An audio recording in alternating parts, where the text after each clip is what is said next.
Você já ouviu falar sobre a teoria do iceberg? Ela nos lembra que o que vemos na superfície é apenas uma pequena parte de algo muito maior e mais sombrio. E quando falamos de casos criminais, isso se torna ainda mais intrigante. Nesse vídeo nós vamos mergulhar fundo no iceberg dos casos criminais, explorando os crimes que chocaram o mundo, desde aqueles amplamente divulgados quanto os mais ocultos, que quase ninguém conhece.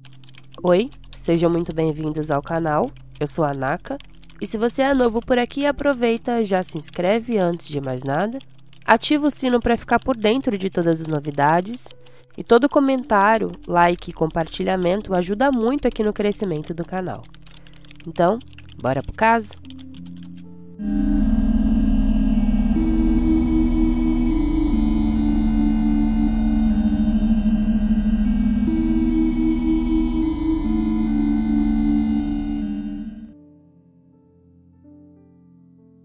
Arliss Perry era uma jovem de 19 anos, nascida em Bismarck, Dakota do Norte. Ela era descrita como uma mulher doce, religiosa e determinada, que tinha recentemente se mudado para Palo Alto, na Califórnia, para viver com seu marido Bruce Perry. O Bruce estava estudando na prestigiada Universidade de Stanford, onde Arliss trabalhava como recepcionista. A fé cristã desempenhava um papel importante na vida de Arliss, e ela era conhecida por sua dedicação à sua comunidade religiosa. A sua bondade e determinação em ajudar os outros foram características que marcaram a sua breve vida. Na noite de 12 de outubro de 1974, Arliss e Bruce Perry tiveram uma pequena discussão enquanto caminhavam no campus de Stanford. O motivo era algo trivial.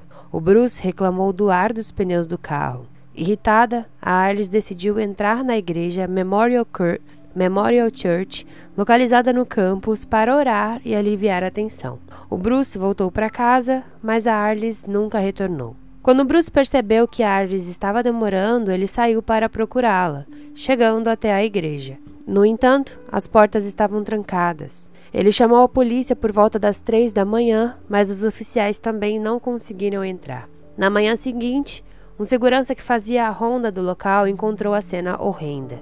O corpo de Arliss Perry foi encontrado dentro da igreja em circunstâncias que chocaram tanto as autoridades quanto a comunidade. Ela estava posicionada em frente ao altar, havia sido estrangulada e agredida sexualmente com uma vela de cera, outra vela fora colocada em seus seios, a sua roupa havia sido parcialmente removida e seu corpo estava disposto de forma que sugeria um simbolismo ritualístico.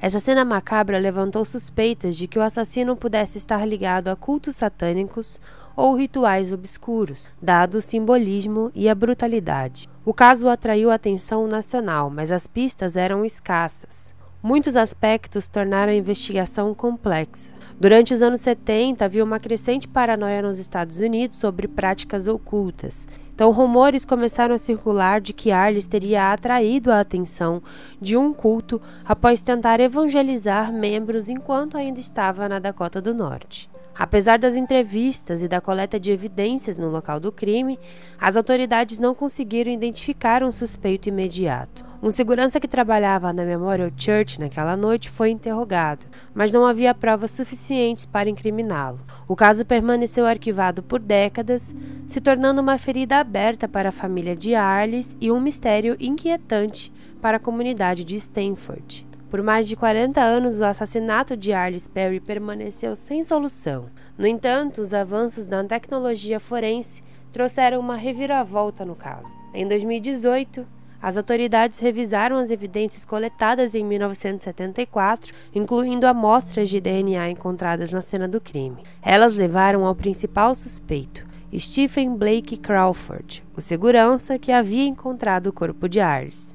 Crawford, que trabalhava no campus de Stanford na época, havia sido interrogado no passado, mas nunca foi formalmente acusado. O DNA o ligava diretamente ao crime, e quando a polícia foi até sua casa para prendê-lo em julho de 2018, o Crawford acabou com sua própria vida, disparando contra si mesmo antes mesmo de ser levado sob custódia.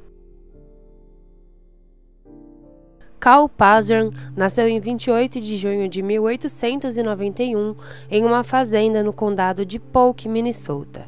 em uma família de imigrantes alemães pobres. Desde cedo, sua vida foi repleta de dificuldades. Seu pai abandonou a família, deixando Carl, seus irmãos e sua mãe para lutarem sozinhos pela sobrevivência. Na infância, ele era descrito como um rebelde e desobediente. Aos 11 anos, ele foi enviado para uma escola de correção, o Minnesota State Training School, onde sofreu abusos físicos e sexuais constantes. Esse período de violência marcou profundamente a sua psique e ele começou a nutrir um ódio profundo por toda a humanidade. Segundo ele próprio, foi nessa época que ele jurou cometer o maior número possível de crimes contra a sociedade. O Panzram começou a sua carreira criminosa ainda jovem, cometendo pequenos furtos e atos de vandalismo. Aos 14 anos, ele fugiu de casa e passou a vagar pelos Estados Unidos, roubando e cometendo crimes para sobreviver. Durante as suas viagens, ele foi preso várias vezes, e o sistema prisional da época, conhecido por sua brutalidade,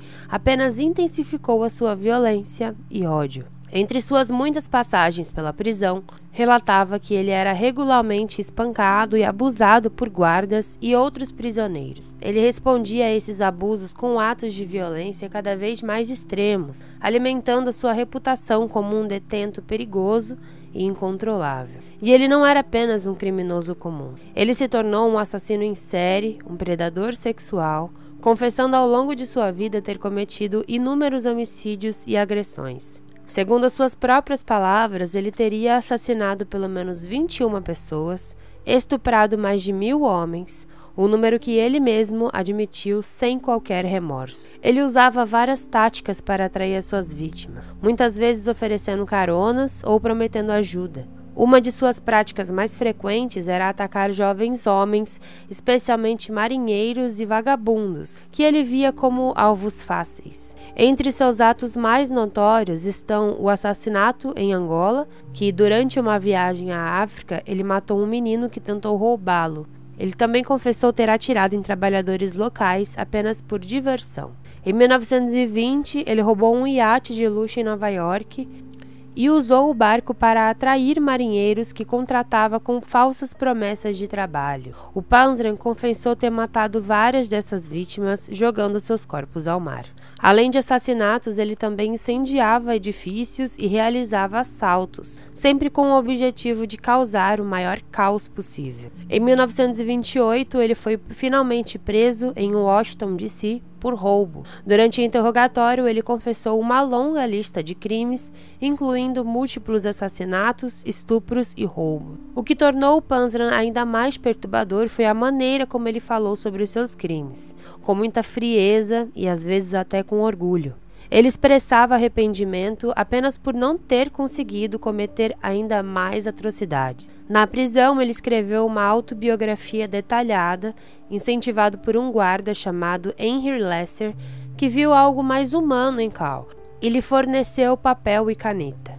Nessas páginas, ele contou a sua história com uma brutal honestidade, revelando os traumas de sua infância, sua filosofia de ódio e os detalhes de seus crimes. As suas palavras eram carregadas de desprezo pela humanidade, mas também traziam reflexões sobre os abusos que sofreu e o impacto do sistema carcerário. Em 1929, o Carl Panzram foi condenado à morte pelo assassinato de um trabalhador prisional chamado Robert Warnke, que ele matou com uma barra de ferro.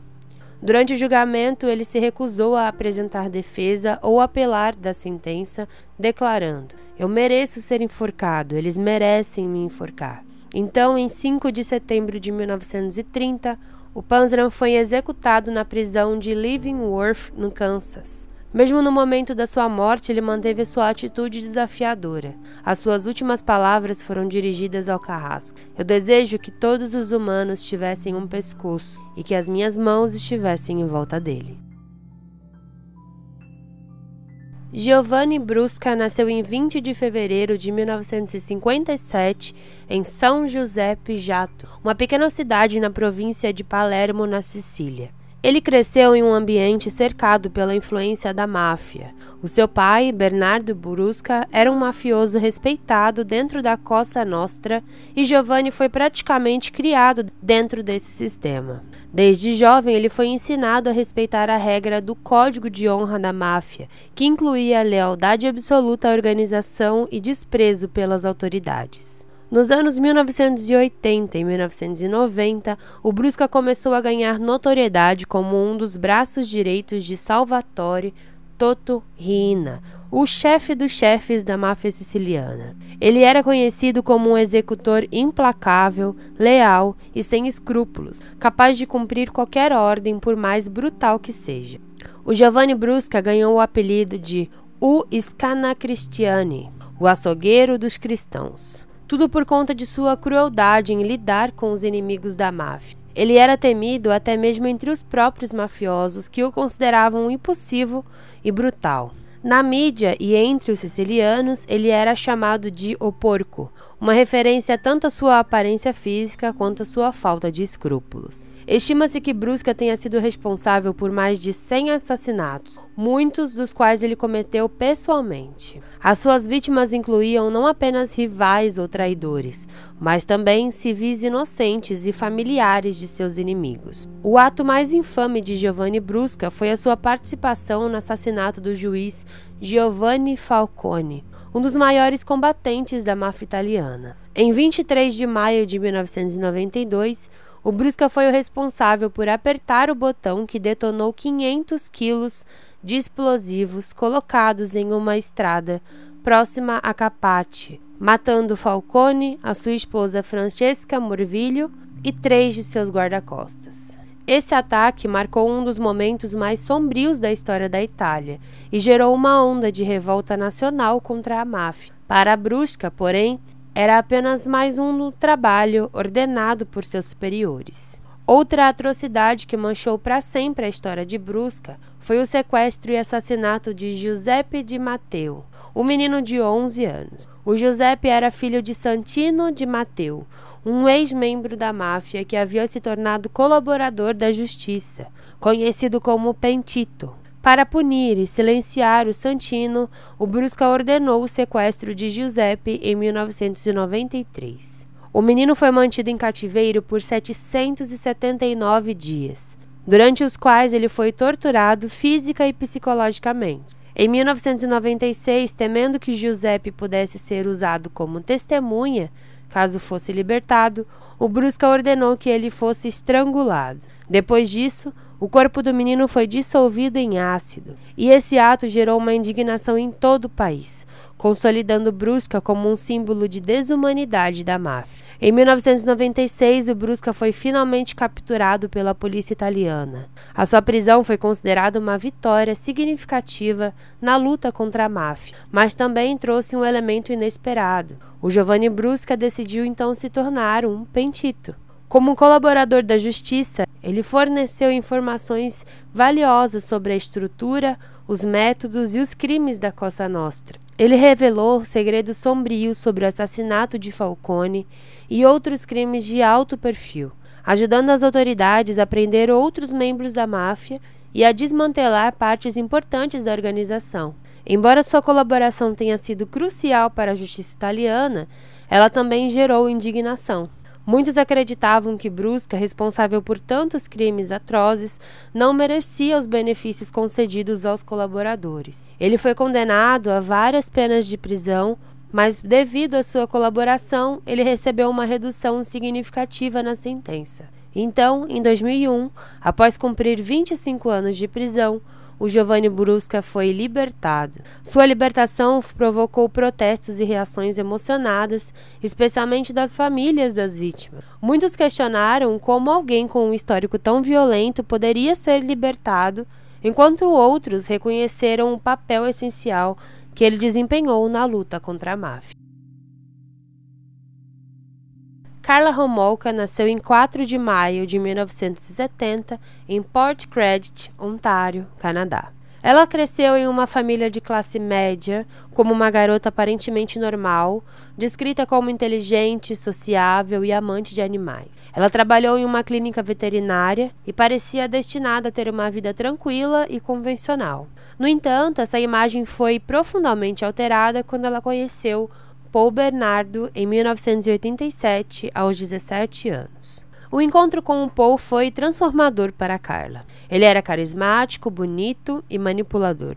Os dois rapidamente começaram um relacionamento que, com o tempo, revelou uma dinâmica perigosa e sombria. O Paul, mais tarde conhecido como estripador de Scarborough, já havia começado sua trajetória como um predador sexual, e Carla se tornou cúmplice de seus atos. A relação de Carla e Paul se tornou marcada por violência, controle e uma série de crimes aterrorizantes. Os dois foram responsáveis por uma onda de ataques que culminou em sequestros, estupros e assassinatos brutais de jovens mulheres. Um dos episódios mais perturbadores envolvendo a Carla foi o papel que ela desempenhou na morte de sua própria irmã, Tammy Homolka, de apenas 15 anos.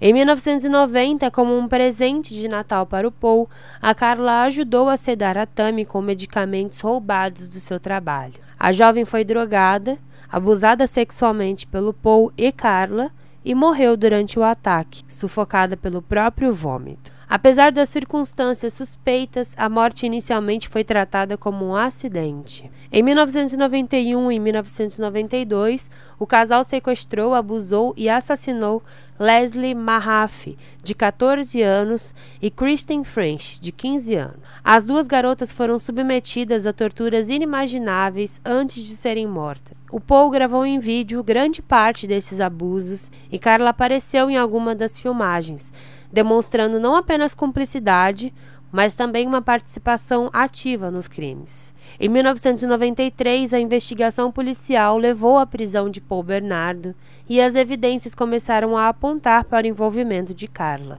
Temendo ser julgada como cúmplice, ela fez um acordo com os promotores, onde ela cooperaria com a justiça, revelando detalhes dos crimes, em troca de uma pena reduzida de 12 anos de prisão. Esse acordo foi apelidado pela mídia como o Acordo com o Diabo, principalmente porque mais tarde surgiram as fitas de vídeo que mostravam a extensão da participação ativa de Carla nos ataques. Essas gravações, descobertas após o acordo, revelaram que Carla não era apenas uma vítima manipulada pelo Paul, como ela havia alegado inicialmente. E pelo contrário, as imagens mostravam que ela era uma participante voluntária, em alguns momentos até incentivadora de violência. A Carla cumpriu a sua pena de 12 anos e foi libertada em 2005, um evento que gerou protestos e indignações públicas. Após a sua libertação, ela tentou reconstruir a sua vida, se mudando para o Quebec, onde viveu sob o nome de Leanne Bordelais, se casou novamente e teve 3 filhos, tentando manter um perfil discreto. Ira Samuel Einhorn nasceu no dia 15 de maio de 1940 na Filadélfia, Pensilvânia, Estados Unidos. Ele era uma figura destacada no movimento contracultural dos anos 60 e 70, promovendo causas ambientais, direitos civis e paz. Charme, inteligência e uma personalidade magnética garantindo que ele tivesse bem conectado com figuras influentes, desde líderes empresariais a ícones culturais. O Einhorn alegava ser co-organizador do primeiro Dia da Terra, em 1970, uma reivindicação que mais tarde foi contestada por outros participantes do evento. Apesar disso, ele se autodenominava um visionário do movimento ambientalista, uma figura que combinava espiritualidade com ativismo. Por trás da fachada de idealismo e pacifismo, o Einhorn era controlador, possessivo e manipulador em seus relacionamentos pessoais. Em 1977, a sua namorada de 5 anos, Holly Maddux, decidiu terminar o relacionamento após anos de abuso emocional. A Holly era uma jovem brilhante de 30 anos e ela deixou Einhorn e se mudou para Nova York. No entanto, em setembro de 1977, ele convenceu Holly a voltar a Filadélfia para recuperar os seus pertences do apartamento dele. Após esse encontro, a Holly desapareceu sem deixar rastro. A sua família ficou imediatamente preocupada, já que era incomum que ela não mantivesse contato. Por meses, ele negou qualquer envolvimento no desaparecimento da jovem, até que em março de 1979, a polícia recebeu uma denúncia que os levou ao apartamento dele. Em um baú guardado em um armário, foi encontrado o corpo em decomposição de Holly Maddux. A autópsia revelou que ela havia sido espancada até a morte. Wainhorn alegou inocência, afirmando que forças do governo ou agentes contrários do seu ativismo ambiental haviam plantado o corpo para incriminá-lo. Apesar da absurda defesa, as evidências eram esmagadoras e ele foi preso e acusado de homicídio. Antes do julgamento, em 1981, ele foi libertado sob fiança, que foi paga por amigos influentes. Aproveitando a oportunidade, ele fugiu dos Estados Unidos, iniciando uma vida como fugitivo. Durante mais de 20 anos, ele viajou pela Europa sob identidades falsas, vivendo em diversos países, incluindo Irlanda e Suécia, até se estabelecer na França. Enquanto isso, ele foi julgado à revelia nos Estados Unidos em 1993 e foi condenado por assassinato em primeiro grau. Mesmo assim, a extradição do Wainhorn foi complicada, já que a França se recusava a deportá-lo devido à possibilidade dele enfrentar a pena de morte, que era contra as leis francesas. Para facilitar o processo, o estado da Pensilvânia garantiu que ele não seria condenado à morte. Em 2001, após anos de batalha judicial e pressão internacional, Wainhorn foi então finalmente extraditado para os Estados Unidos. Ele enfrentou um novo julgamento no qual se declarou inocente, manteve a narrativa de que estava sendo alvo de uma conspiração. No entanto, as evidências, incluindo o testemunho de amigos, o histórico de abuso contra Holly, foram suficientes para condená-lo novamente. Dessa vez, ele foi sentenciado à prisão perpétua sem possibilidade de liberdade condicional. Ele morreu em 3 de abril de 2020, aos 79 anos, enquanto cumpria sua pena de prisão na Pensilvânia. A sua morte marcou o fim de uma vida repleta de contradições. Um homem que se apresentava como um símbolo de paz e sustentabilidade, mas que cometeu um crime brutal e viveu décadas de mentira.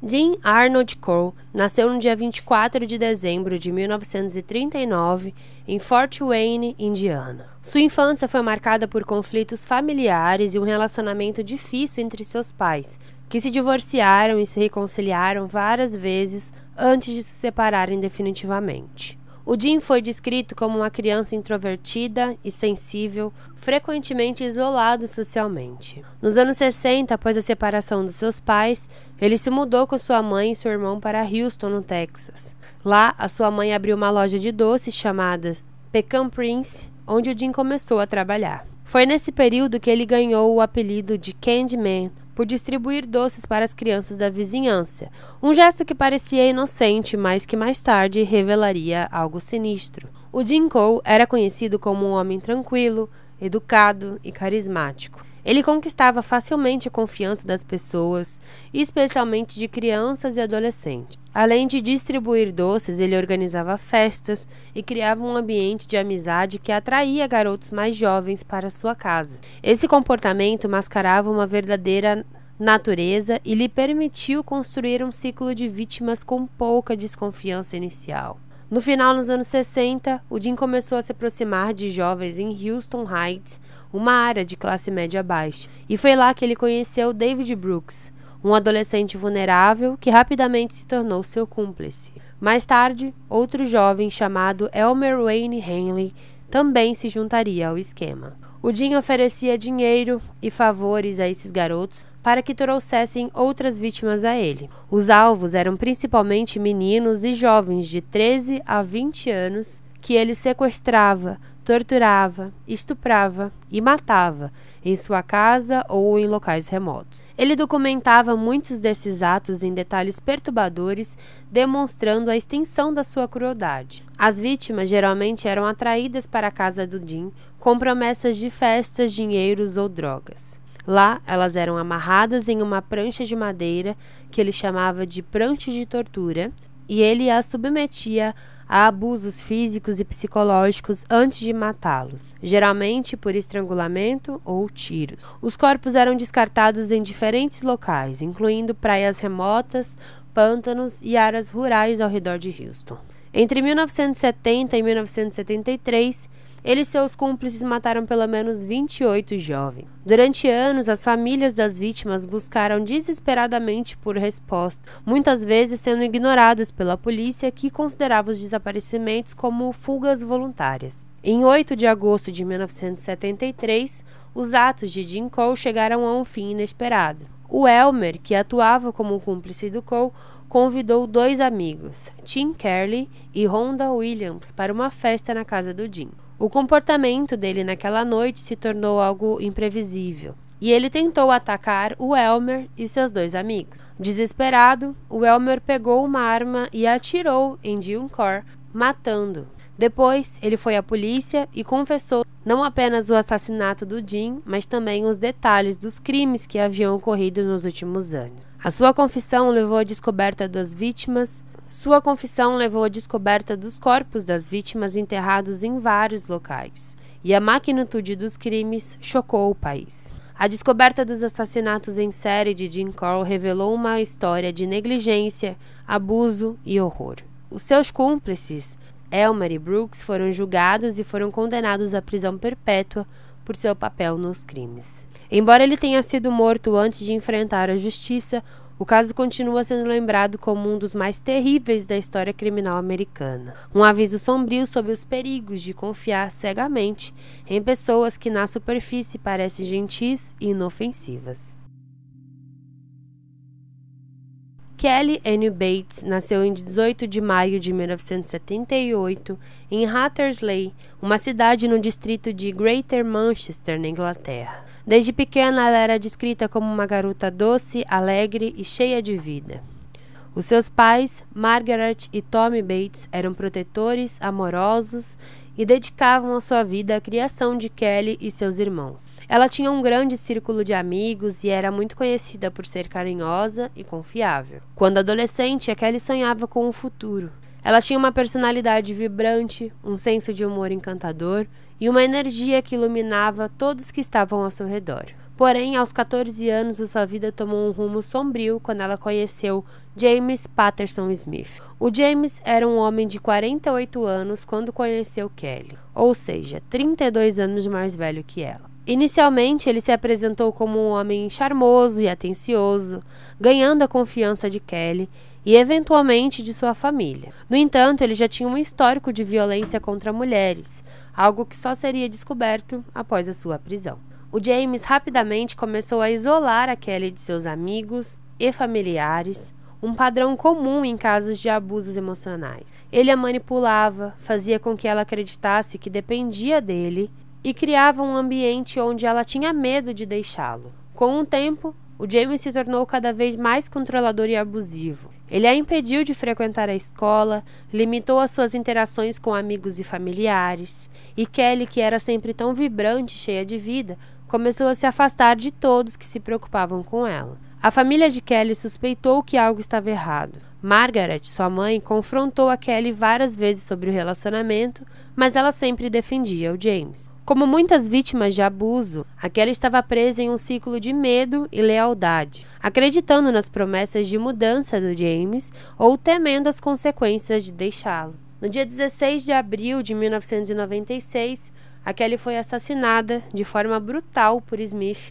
em sua própria casa em Gorton, Manchester. Quando seu corpo foi encontrado, a extensão dos abusos físicos pelos quais ela havia passado chocou até mesmo os investigadores mais experientes. A Kelly havia sido mantida em cativeiro, torturada e espancada por semanas antes de sua morte. A autópsia revelou ferimentos terríveis, ossos quebrados, queimaduras, facadas, hematomas e sinais de tortura prolongada. James havia infligido um nível de violência que deixou os médicos forenses horrorizados. Ela foi assassinada por afogamento depois de semanas de abusos indescritíveis. James Patterson Smith foi preso logo após o assassinato de Kelly. Durante seu julgamento, que ocorreu em novembro de 1997, a promotoria apresentou evidências que detalhavam os abusos infligidos a Kelly. O histórico de violência de Smith também foi revelado, incluindo relatos de parceiras anteriores que haviam escapado do seu comportamento abusivo. O James não demonstrou qualquer remorso durante o julgamento, e sua defesa tentou minimizar os abusos que Kelly sofreu. No entanto, as evidências eram esmagadoras e ele foi condenado à prisão perpétua pelo assassinato de Kellyanne Bates. Hazel Irene Drew nasceu em dia 3 de maio de 1888 em Sand Lake, uma vila tranquila no estado de Nova York. Ela era uma jovem bela, trabalhadora e independente, algo incomum para a época. Vindo de uma família humilde, a Hazel era conhecida pela sua elegância e simpatia, pelos seus olhos azuis marcantes que chamavam a atenção por onde ela passava. Ela trabalhou como empregada doméstica para famílias ricas, o que lhe permitia observar um estilo de vida muito diferente do seu. A Hazel sonhava com algo a mais do que a vida pacata de Sand Lake oferecia, e parecia determinada a alcançar uma vida melhor. A sua beleza e charme, no entanto, atraíam tanto admiradores quanto invejosos, e o seu desejo de liberdade acabou chamando a atenção de pessoas perigosas. No dia 7 de julho de 1908, Hazel foi encontrada morta no lago Teals Pond, nos arredores de Sand Lake. O seu corpo estava num estado que sugeria que ela havia sido morta dias antes, e a cena levantou mais perguntas do que respostas. Hazel havia sido atingida na cabeça, e seu corpo flutuava perto de uma margem isolada. O que tornou o caso ainda mais intrigante foi a aparente falta de pistas concretas. Não havia sinais claros de luta, e os moradores ficaram chocados ao descobrir que a jovem, tão conhecida na comunidade, havia falecido. Nos dias que antecederam sua morte, Hazel havia dito a familiares e amigos que planejava viajar para Troy, Nova York, mas os detalhes eram poucos. Alguns relatos sugeriram que Hazel estaria envolvida em relacionamentos secretos, possivelmente com homens influentes ou casados, o que levantou suspeitas sobre um motivo para o assassinato. Testemunhas afirmaram ter visto a Hazel caminhando sozinha pelas estradas próximas ao lago antes de desaparecer. A sua mala foi encontrada a quilômetros de distância do seu corpo, junto com um chapéu e outros pertences. Esses objetos indicavam que Hazel havia sido atacada ou forçada a abandonar os seus planos. As investigações rapidamente atraíram a atenção da imprensa e da polícia local. Muitos especularam sobre possíveis suspeitos que incluíam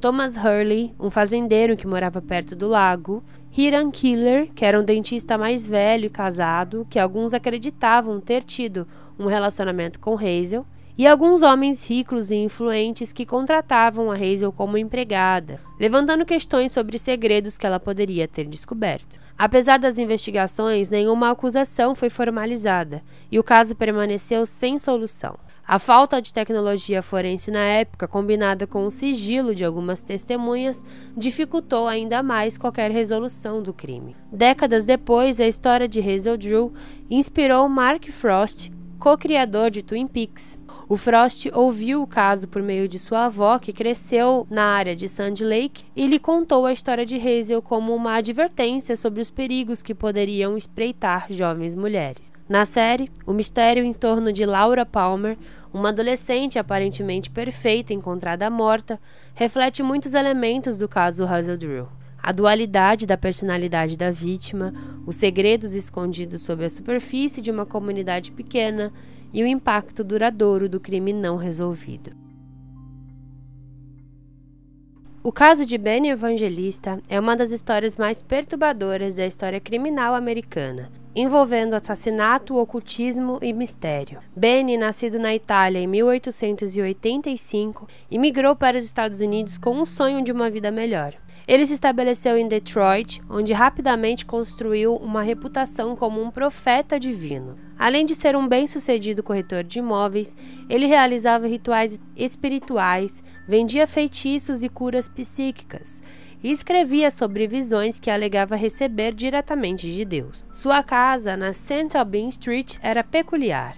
No porão, ele mantinha um altar bizarro, decorado com planetas feitos de papel machê, fios e madeira, representando a sua grande exposição do planeta celestial. Era também o local onde ele realizava seus rituais, atraindo pessoas em busca de soluções para os problemas ou desejos. Na manhã de 3 de julho de 1929, Benny foi encontrado morto em sua casa de forma brutal. Ele estava sentado atrás de sua mesa, com as mãos no colo como se rezasse, mas a sua cabeça estava decepada e caída no chão. No andar de cima, sua esposa Santina e seus 4 filhos, Mário, de 18 meses, Angelina, de 7 anos, Margaret, de 5 anos e Jeanne, de 4 anos, foram encontrados mortos em suas camas. Santina também teve a sua cabeça decepada e as crianças foram brutalmente atacadas. A cena do crime era macabra e cheia de mistérios. Perto da cabeça de Benny, a polícia encontrou fotografias de uma criança em um caixão, posteriormente identificada como seu filho falecido anos antes. Também havia roupas íntimas femininas rotuladas com nomes que levantaram teorias sobre práticas de voodoo ou magia. No entanto, a única pista concreta era uma impressão digital ensanguentada na maçaneta da porta da frente. O Benny tinha muitos inimigos em potencial. Ele havia recebido ameaças de um grupo conhecido como Mão Negra, que extorquia imigrantes italianos ricos. Porém, essa organização já estava em declínio na época e as notas de ameaça não pareciam plausíveis como motivo para o massacre. Outro suspeito foi Umberto Tecchio, que havia visitado Benny na noite anterior ao crime para pagar uma dívida. Apesar de um histórico violento, ele também não foi formalmente acusado por falta de evidência. Uma terceira teoria apontava para Aurelius Angelino, um antigo amigo de Benny, que anos antes havia matado 2 de seus próprios filhos com um machado. O Angelino havia fugido de um hospício em 1923 e nunca mais foi visto. Muitos acreditam que ele pode ter rastreado Benny até Detroit e cometido os seus crimes em um surto de loucura, mas nenhuma evidência também concreta ligava o Angelino ao crime. Apesar de esforços intensos, o caso nunca foi solucionado, e a casa dos evangelistas foi demolida anos depois, mas o local continua cercado de lendas. Há quem diga que o terreno é assombrado, com relatos de gritos inexplicáveis e aparições de um homem sem cabeça. Nascido em 1941, Kermit Gosnell cresceu em uma família de classe média na Filadélfia. Ele se formou em medicina na Jefferson Medical College e iniciou a sua carreira como médico, com um desejo declarado de ajudar os desfavorecidos. Gosnell abriu a Women's Medical Society, uma clínica em uma área de baixa renda, oferecendo serviços ginecológicos e abortos. No início, ele era visto como um defensor das mulheres, especialmente aquelas em situações de vulnerabilidade. Ele era um dos poucos médicos dispostos a realizar abortos em um período em que a prática era cercada de estigma. No entanto, com o tempo, o que aconteceu dentro de sua clínica começou a revelar um padrão de negligência, abusos e, mais tarde, crimes brutais. Em 2010, agentes federais invadiram a clínica de Gosnell, inicialmente investigando o suposto envolvimento com um esquema de prescrição ilegal de opioide. O que encontraram superou qualquer expectativa. A clínica estava em condições deploráveis. Equipamentos médicos sujos, sangue seco na parede, medicamentos vencidos e instrumentos reutilizados sem esterilização. Mas o que mais chocou foi a descoberta de restos fetais armazenados em frascos, sacos plásticos e até em um freezer. Muitos dos procedimentos de Gosnell eram realizados em condições terríveis, com relatos de pacientes que saíam da clínica com infecções graves, ferimentos permanentes e traumas psicológicos. Ele também empregava um pessoal sem qualificação médica para administrar anestesia e realizar procedimentos perigosos. O detalhe mais horrível emergiu quando investigadores revelaram que Gosnell realizava abortos tardios ilegais, alguns deles em fetos viáveis. Ele usava um método que chamou de snipping, cortando a medula espinhal dos bebês após o nascimento para causar a morte. Os funcionários da clínica testemunharam que isso aconteceu inúmeras vezes. Embora seja impossível saber o número exato, o Gosnell foi acusado de matar pelo menos 7 bebês nascidos vivos após abortos falhos, além de causar a morte de Karnamaya Mongar, uma mulher de 41 anos que morreu de overdose de medicamentos administrados na clínica. Pacientes relataram procedimentos realizados sem anestesia adequada, violência e falta de cuidados básicos. A maioria das mulheres que procuravam a clínica eram de comunidades marginalizadas, imigrantes ou pessoas vivendo na pobreza. Elas confiavam que receberiam ajuda, mas muitas saíam com traumas irreparáveis ou, em alguns casos, nunca saíam do local. O Kermit Gosnell foi preso em 2011 e seu julgamento começou em 2013. O caso atraiu a atenção nacional e polarizou o debate sobre o aborto nos Estados Unidos. Durante o julgamento, testemunhas descreveram um horror da clínica, incluindo relatos de bebês que choravam ou se moviam antes de serem mortos. Fotos de restos fetais e do estado insalubre da clínica foram apresentadas como evidência. O Gosnell foi condenado por 3 acusações de assassinato em primeiro grau, referente aos bebês nascidos vivos, homicídio culposo pela morte de Karna Maya Mongar e múltiplas outras acusações relacionadas a práticas médicas ilegais. Ele foi sentenciado à prisão perpétua, sem possibilidade de liberdade condicional. Obrigada por assistir até aqui. Se você gostou desse tipo de conteúdo e gosta de casos criminais, aproveita e já se inscreve. Se você ainda não é inscrito, deixe seu comentário, sua curtida para ajudar aqui no engajamento do canal. É bem rapidinho e ajuda bastante no engajamento. Então, muito obrigada, valeu e até mais!